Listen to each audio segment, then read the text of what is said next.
Greetings world, my name is Eve Starr and welcome to my channel. I'm an artist and an astrologer and I'm so happy to have you here. I have learned astrology in a very different way than most people. I learned through obsessing over the pure data, obsessing over the charts, watching the night sky, and then making art out of it all. So I'm going to create some art for you today for you to be able to observe how this informs the practice of astrology, because astrology is fundamentally a phenomenon that we get to observe in nature. So it's important to move it out of just our brains, out of just our language facility, and down into the rest of our body. And art really does this.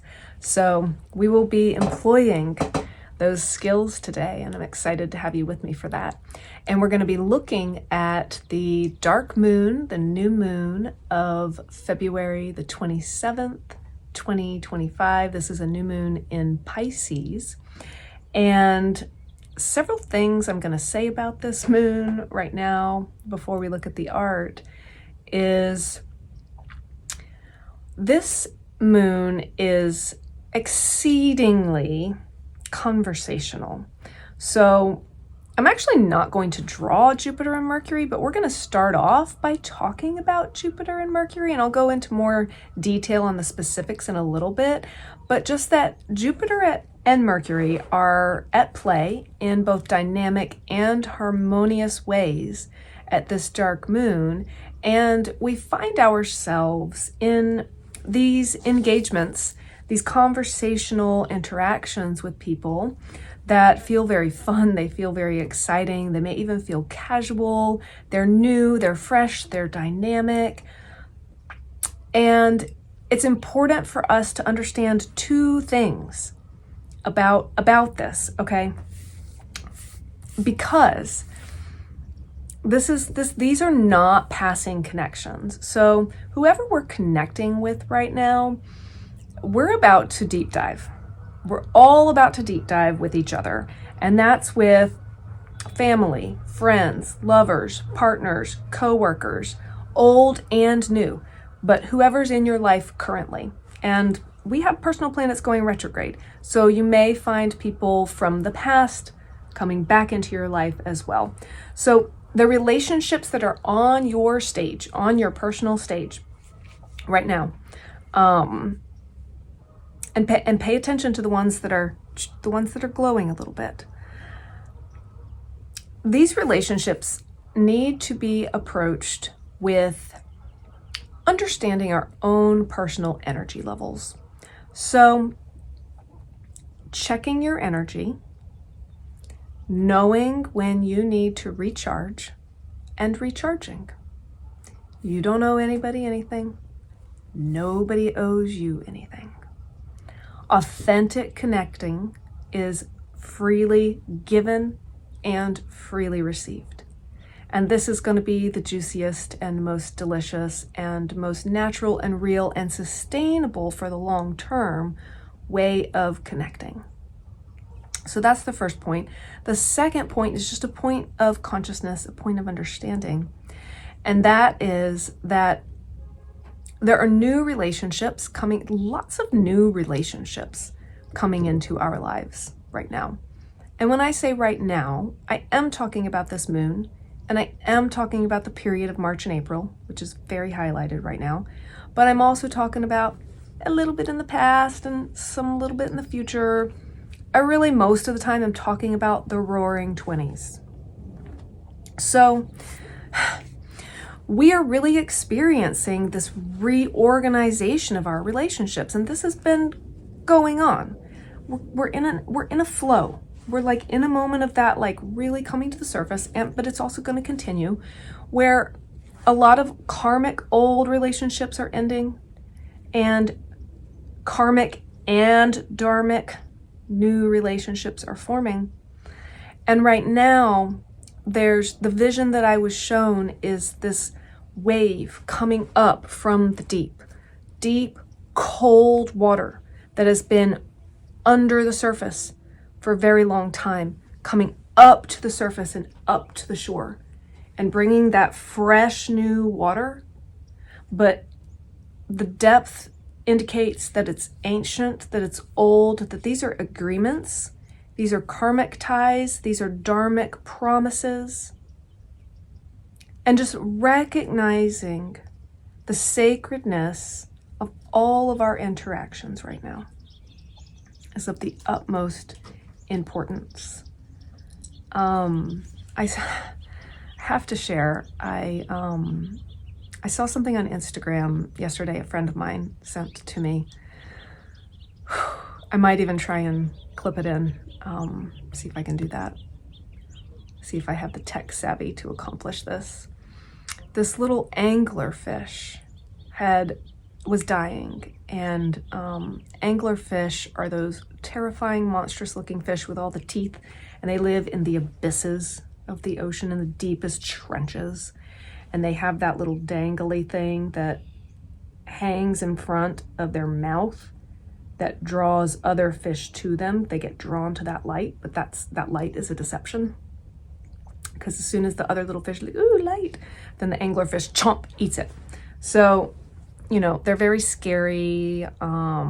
Humans think they're very scary. We're scared of the ocean. We're scared of the depths. We're also mesmerized and enchanted by the oceans that are so profoundly unexplored because it's very dangerous for us there. We're land creatures. This was caught on film, but I had a big, long conversation with my mom about it, and we're like, it has to have happened before. We just didn't see it. The ocean's so mysterious.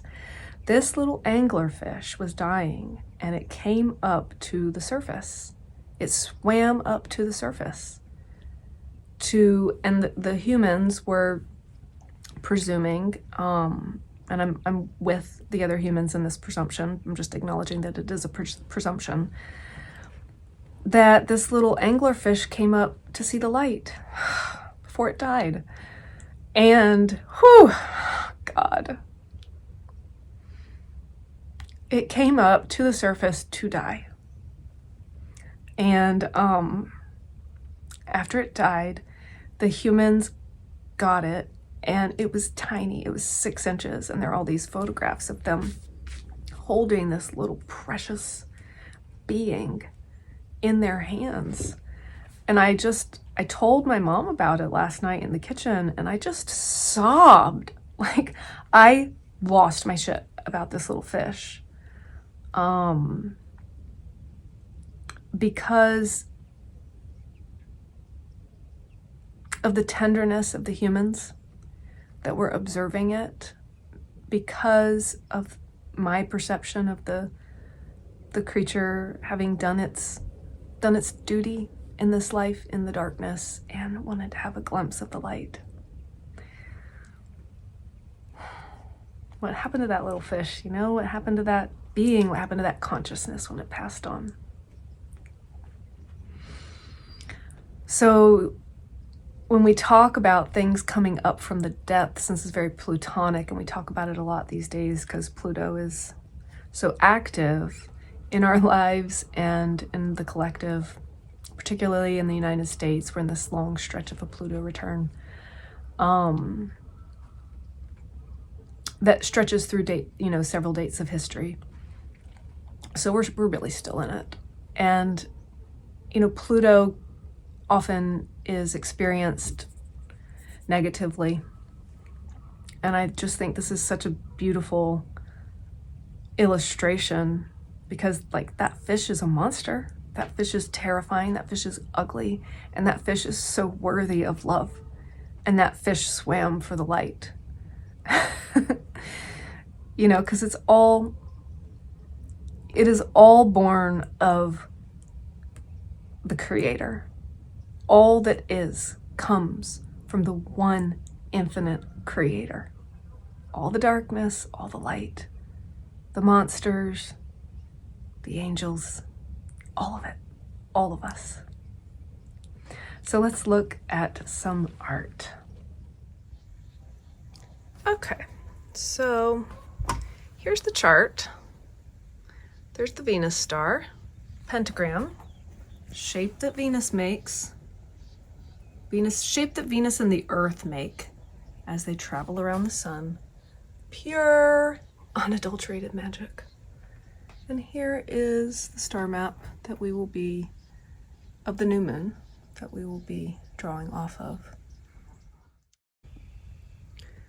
So my intention with this is for you to really be able to observe the way that interacting with astrology in this embodied way brings a different kind of insight through. And if you would also like to enjoy astrology in this way, I have created a star map and a template out of that star map. This is a piece of my original art that I made a template out of that you can download for free and print as many copies as you'd like. I printed 14 copies of it today for $5. And you can draw charts on this and practice. You can draw charts of the people that you know, that you're observing, that you're learning astrology through observing their charts. You can draw charts for all of these different moments in your life. You can draw charts for lunations, for significant astrological configurations. And then you can look at those charts and interact with those charts without having to interact with a computer. It's really just fucking awesome, to be honest. Additionally, I offer readings, and I'm always reading through this lens of this embodied connection with the phenomenal world, and also at the same time drawing a natal chart for you on pieces of my reproduced artwork. And these are all original pieces. Even the drawings of the charts are original.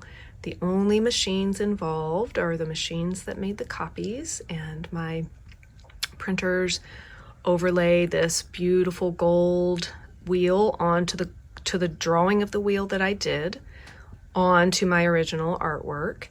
And the paper is this soft touch finish, and it's really quite luxurious. And then you get your own piece of astrological artwork that's your natal chart. And if you continue to get readings, we'll do any chart for your reading. It comes free with every reading, so you can get a chart for your solar return, for progressions, for anything that you want. And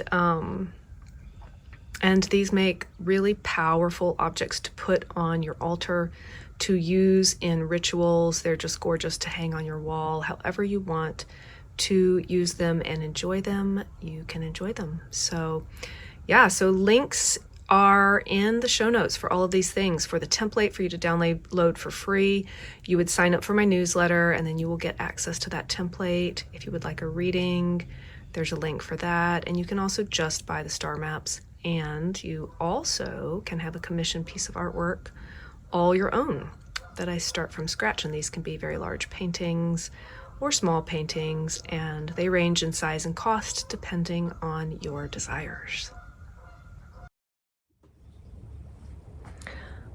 Let's start with the basics of this dark moon. This dark moon is at 9 degrees of Pisces. The sun and the moon are together at 9 degrees of Pisces. There are other members of the planetary family in Pisces, one of them being Mercury. Mercury is the ruler of Gemini. Head on over to Gemini, which is another mutable sign in the zodiac, square to Pisces. And immutable means it's changeable. And if you attach it to the seasons, think about what we're feeling right now, depending on where you are in the world. But if it's different where you are, just imagine with me that right now, this moment in time in the seasons, the archetypal expression of it is the days are getting lighter. We're feeling the sun returning. We're having some warm days, but we still have snow. We still have cold. The ground is still hard. The plants have not pushed through the ground yet. So it's like kind of an indecisive time. Like you never know what you're going to get. Is it going to be a warm day? Is it going to be a cold day? Is it going to be snow? Is it going to be sunshine? So mutable placements are these in between the seasons times, when a season is changing from one way of being into another way of being. So that's the energy that we're talking about here. So Over in Gemini, the sign that Mercury rules, we find Jupiter, the ruler of Pisces. So Jupiter and Mercury are in a relationship that in astrology we call mutual reception. So they're both in each other's signs. And this is a dynamic relationship. It's not necessarily harmonious or necessarily challenging. It's depending on the planets and their personalities and which signs they are and what's aspected to them. But in this moment in time, in this configuration, and Jupiter's not incredibly comfortable in Gemini, but he has Mercury in Pisces on the phone, giving him some strategizing ideas about how to be in Gemini. While Jupiter's doing the same thing, giving Mercury some strategizing ideas of how to be in Pisces. And Mercury is both in debilitation and in fall in Pisces. Mercury in Pisces right here. I think I talk about it every film because it really is so defining of the person that I am. And it's not a bad thing. It's much more complex than a good or a bad thing, but it is very difficult in this culture to have Mercury in Pisces. And to have Jupiter in Gemini at the same time as Mercury in Pisces is really a boon, because my ruling planet is like, hey, I'm getting some intel. I can help you out here. So that's really happening at this dark moon.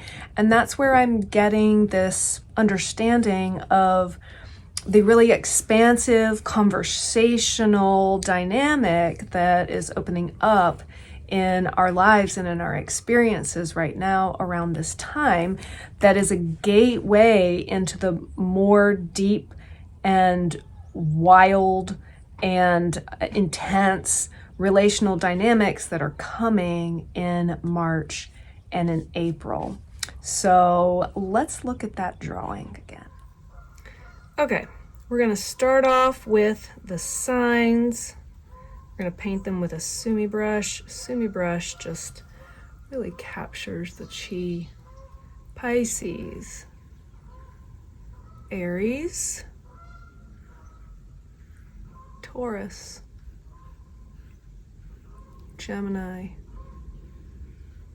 Cancer in a really weird formation that I've never done before. Leo.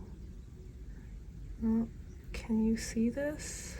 Can you see that Virgo? I think you can't see the Virgo. Dadgummit. Libra. Scorpio. Yep, now you can see me again. Sagittarius. Capricorn. And the reason that I am painting the zodiac in this position is because I want Pisces and Aries at the top. So you can really see the beauty of the sacred geometry that is playing out, that is our lives. It is just, it's just so cool. So we're actually not going to start with the dark moon. We're going to start with what I have been calling the honeycomb. So this is a configuration that's been ramping up and is going to perfect this year for the first time, and it's going to be with us for the rest of the decade. And it is outer planet, which means it's slow moving, and it means it is having a collective influence. So we're seeing these low notes of the song of the spheres playing out in the whole of humanity and what we're witnessing on the world stage. So we're going to start with that, and it is 3 outer planets in harmonious relationship with each other. We're going to start with Neptune, because Neptune is the center point. So Neptune is here in Pisces at 28 degrees. Neptune is sextile to Pluto who's in Aquarius at 2 degrees currently. And Neptune is also sextile to Uranus, who is in Taurus at 23 degrees. So this configuration is not exact yet. Both Pisces and Uranus will be moving into the next sign over, which is Aries and Gemini. All masculine signs, all instigative energies in the tropical zodiac. And right now they're not quite there. So, but you see these two on the outside of Neptune are in trine to each other. That's 120 degrees. That's a harmonious, peaceful, flowing aspect. And Neptune is creating a sextile with both of them in between. This is 60 degrees and 60 degrees. Also a peaceful, harmonious aspect, but it has an edge to it. Think about the shape of the hexagon. The hexagon is the shape that bees use to create their hives. It is a shape that you can build with. It has contrast. It has constructivism. It indicates work. It's more Saturnian in nature. So there's challenge there, but there's also the harmonious flow of it being nestled inside of the trine. And you think about the nature of bees. They're harmonious. They work together.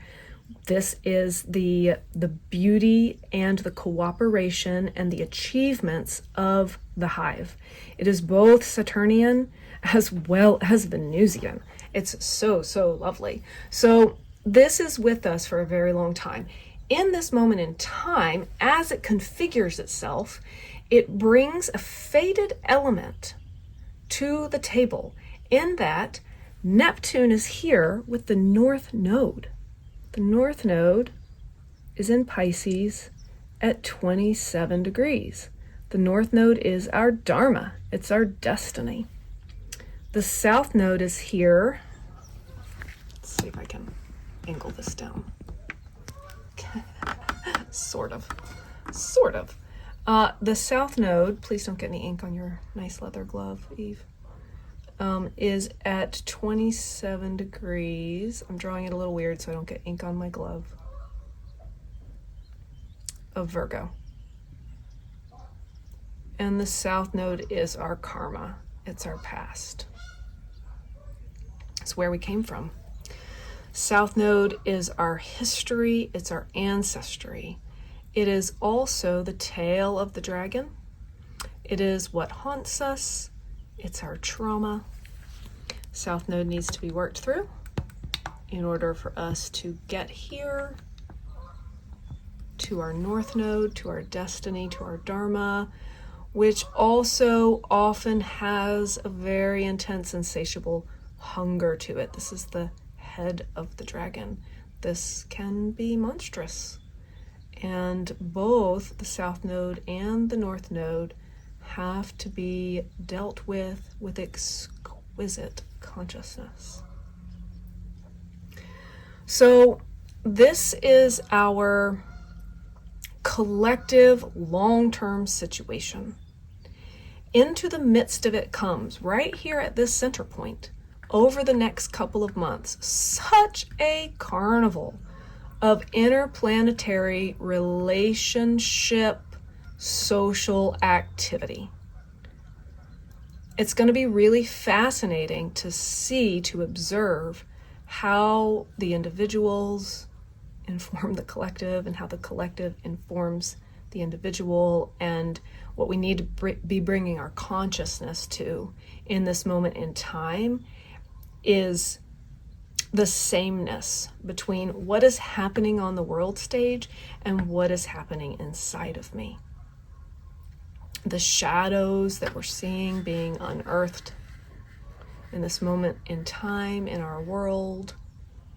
Are we going to spend our time decrying them, fighting and wailing and moaning about it? Or are we going to confront the shadows inside of ourselves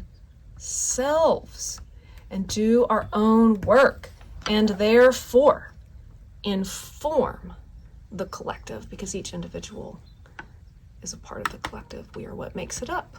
We are one being together. So at this moon, we have, like we mentioned, I'm not going to draw Jupiter because I want to keep this really simple and really beautiful, the actual illustration, but I'm going to point to Jupiter is here in whatever this sign is, Gemini. And here in Pisces, and so Jupiter rules Pisces. Here in Pisces, we have Mercury, and Mercury rules Gemini. So over here, I'm going to go ahead and draw Mercury. Mercury's so close that it's really conjunct the North Node and Neptune at this dark moon. So we're going to draw the Mercury because of what Mercury's going to do. 24 degrees. And then we also have Saturn here. We also have the moon, which is of note because we are talking about the dark moon. Over here, so we'll draw the moon and the sun. Over here we have Venus at 10 degrees. Incidentally, semi-sextile to the sun and moon here at 9 degrees. Now, let me just point out what's going to happen through March and April. Venus is slowing down to station retrograde. Mercury is going to cross over the same point between Pisces and Aries, slow down, and station retrograde. Venus has already crossed over the North Node and Neptune one time. It's going to come back. Mercury is going to cross over the North Node and Neptune. It's going to come back.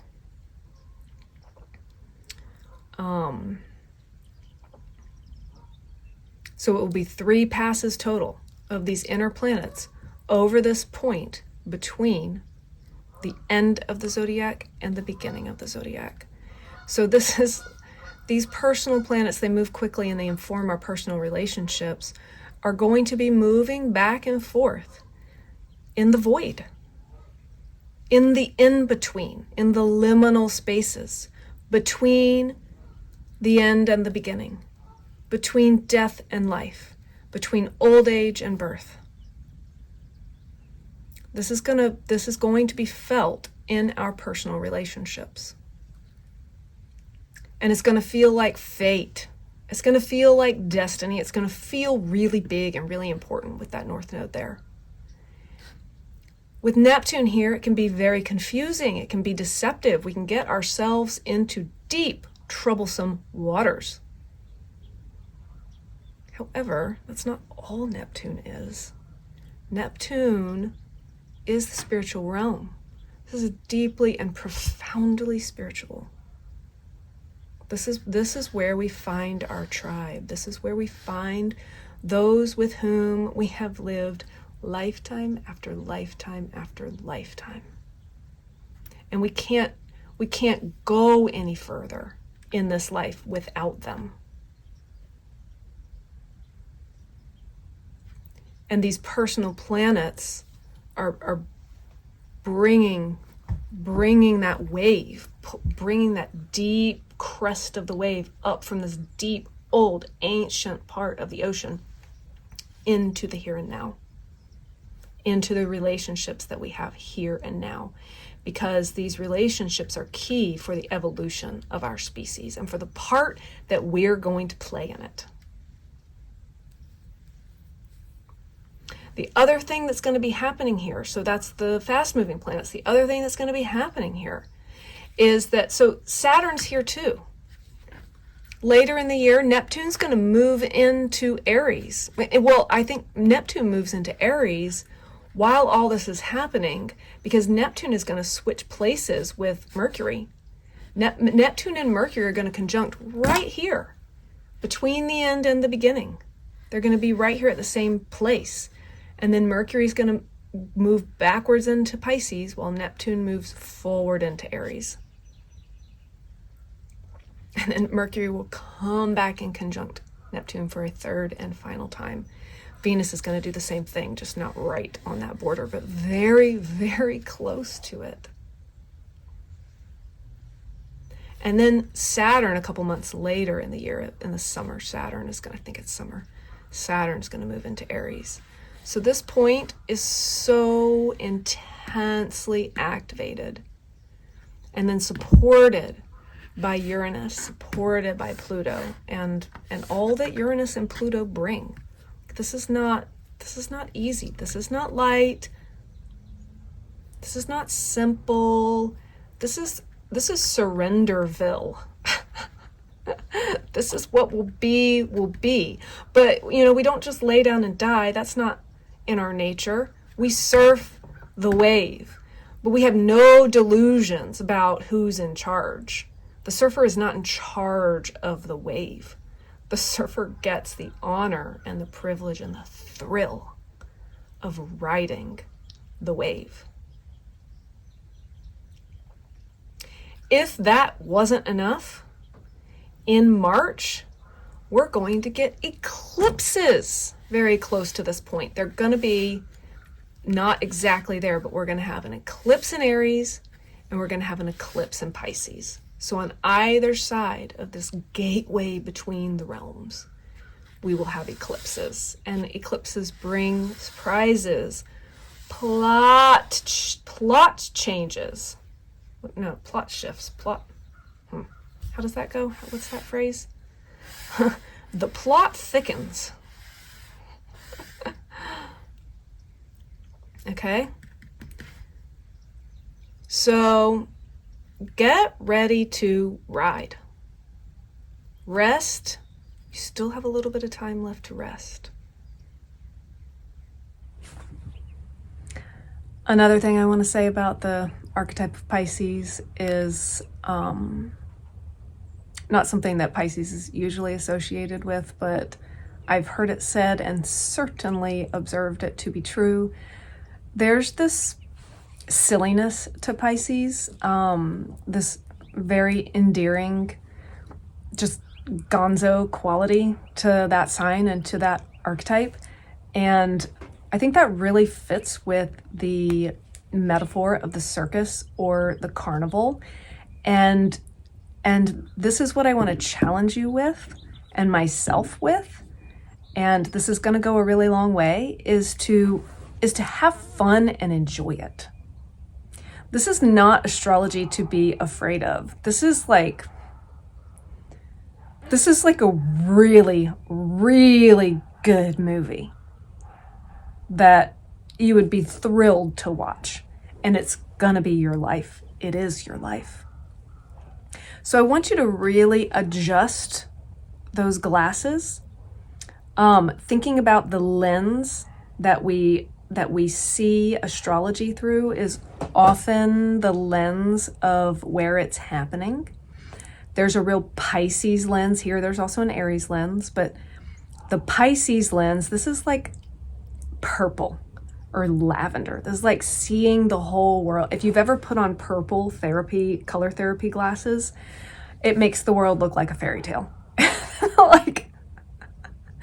And it's gonna look like a fairy tale, but it's going to be like, and it is, I mean, it already is, it's going to be weird and epically confusing and sci-fi. And just like imagine having those purple color therapy glasses, or maybe even get some. It makes the world look so, so beautiful.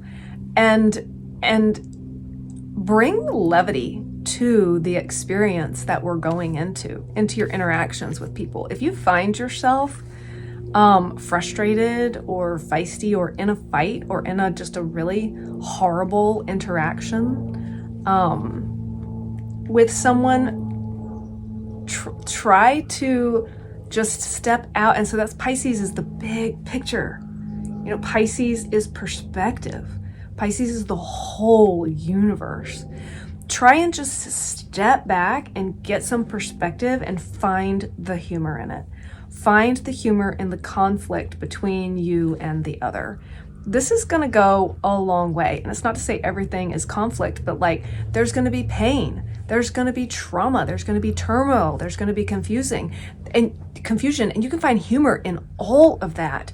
And finding the humor can bring you back to a place of perspective and back into your center such that you can make sound judgment, that you can act correctly, and that you can engage compassionately. This is not putting on a different lens so that we can just like check out and act like things aren't happening. No. This is shifting the way that we feel about it. Once again, it's a hermeneutic choice, shifting the way that we feel about it so that we can actually bring in harmony, so that we can bring in love, so that we can bring in support and wisdom, so that we can hold each other through it and build something with it. Instead of just getting beat up by it like we're subject to it. We're not subject to it. We are it. We are it. We are what this is. As above, so below does not mean that the movements of the planets make stuff happen down here. It means that what is above is the same as what is below. The movements of the planets are the movements inside of me. The movements of Mercury and Venus are the movements between you and me. That's what that means. So bring the levity. Put on the purple colored glasses. See the world through fairy tale color glasses. Just do it. Dare you. Don't let anybody lie to you and be like, oh, if you're not miserable, then you're not paying attention. Then you're not doing your job. And your whatever judgments people have, let them have them. Like, who cares? Don't be miserable. Don't be miserable just because of somebody else's judgment. Enjoy this. You earned this. You came here for this. You have worked so hard to be who you are in this moment in time, all of your strength and all of your beauty, all of your wisdom, all of your love, all of your contribution to this place. You have worked so hard to bring it. Don't let anyone take it from you.